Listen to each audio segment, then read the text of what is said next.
selamat pagi pemirsa dimanapun berada. Seperti biasa sebelum melakukan aktivitas kita hari ini, kita akan mendengarkan renungan pagi dari Ibu Sitanggang. Sebelum mendengarkan renungan pagi kita pada pagi hari ini, kita sama-sama berdoa. Bapa yang baik yang bertahta dalam kerajaan surga, kami mengucap syukur Tuhan berkat yang boleh kami rasakan sepanjang malam istirahat kami. Hingga pada pagi hari ini kami boleh bangun dalam keadaan sehat. Sebentar Tuhan kami akan mendengarkan firman-Mu melalui renungan pagi. Kiranya Tuhan menjamah hati dan pikiran kami, sehingga firman-Mu ini boleh mengambil tempat di hati kami, sehingga kami dapat melakukannya dalam kehidupan kami. Berkati pemirsa yang mendengarkan firman-Mu pada pagi hari ini. Biarlah berkat kesehatan, rezeki yang daripada-Mu boleh menjadi bagian mereka. Mohon ampun dosa pelanggaran kami, karena kami berdoa dalam nama Yesus yang menebus kami dalam dosa. Amin. Judul renungan pagi kita pada pagi hari ini, kurang pengetahuan. Ayat intinya saya ambil dari Hosea 4:6. Umatku binasa karena tidak mengenal Allah, karena engkaulah yang menolak mengenal itu, maka aku menolak engkau menjadi imamku. Dan karena engkau melupakan pengajaran Allahmu, maka aku juga melupakan anak-anakmu.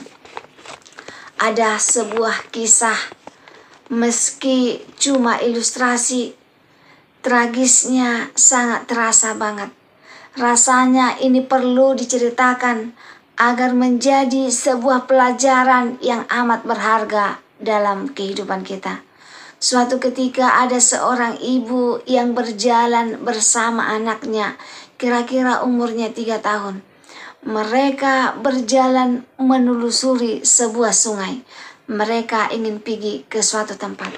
Tiba-tiba anaknya terpeleset dan jatuh ke sungai.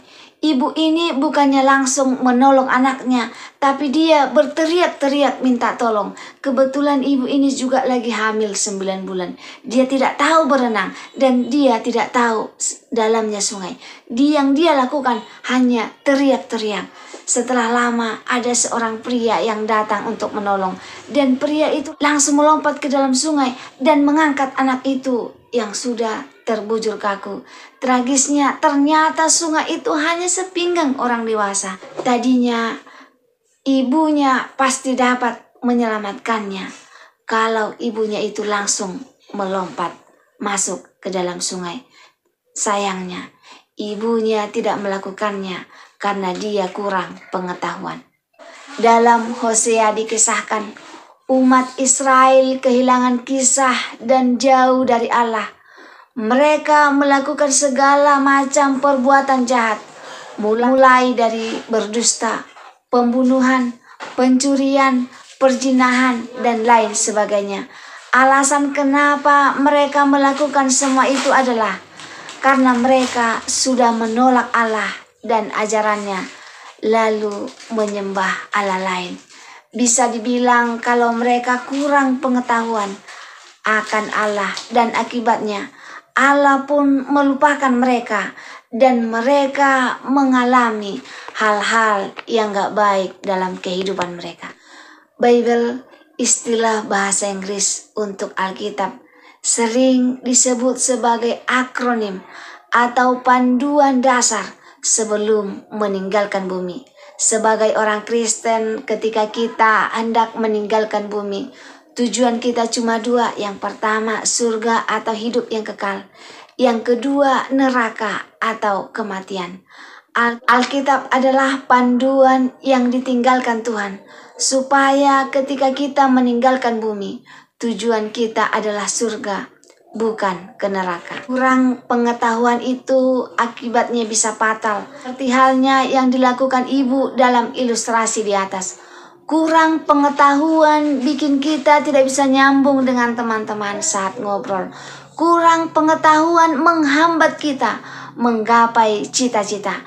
Kurang pengetahuan bikin kita berasumsi negatif dan sok tahu. Nah, apalagi kurang pengetahuan akan Alkitab, akan firman Tuhan, akibatnya bisa fatal banget.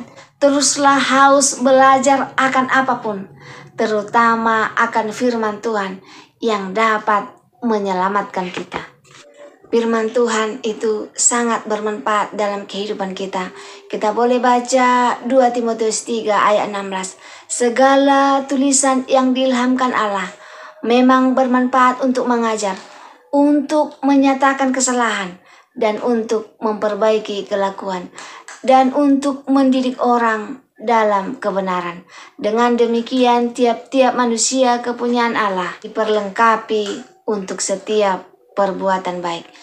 Firman Tuhan ibarat lampu yang menerangi jalan kita. Semoga firman Tuhan pada pagi hari ini dapat menolong kita untuk lebih semangat lagi belajar akan firman Tuhan, karena itu akan sangat bermanfaat dalam kehidupan kita.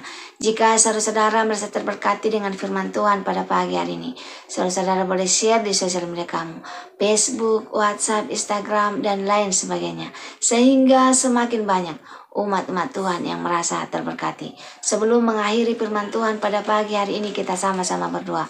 Bapa yang baik yang bertahta dalam kerajaan surga, kami mengucap syukur Tuhan berfirman yang telah kami dengarkan pada pagi hari ini, yang mengajarkan kami untuk mau terus belajar, supaya kami tidak kurang pengetahuan, sehingga firman-Mu itu boleh bermanfaat dalam kehidupan kami. Berkati kami Tuhan dalam kehidupan kami. Mohon ampun dosa pelanggan dalam nama Yesus yang menebus kami dalam dosa. Amin. Terima kasih saudaraku telah mendengarkan firman Tuhan pada pagi hari ini. Sampai ketemu besok pagi. Terima kasih. Tuhan memberkati. Tuhan jawab.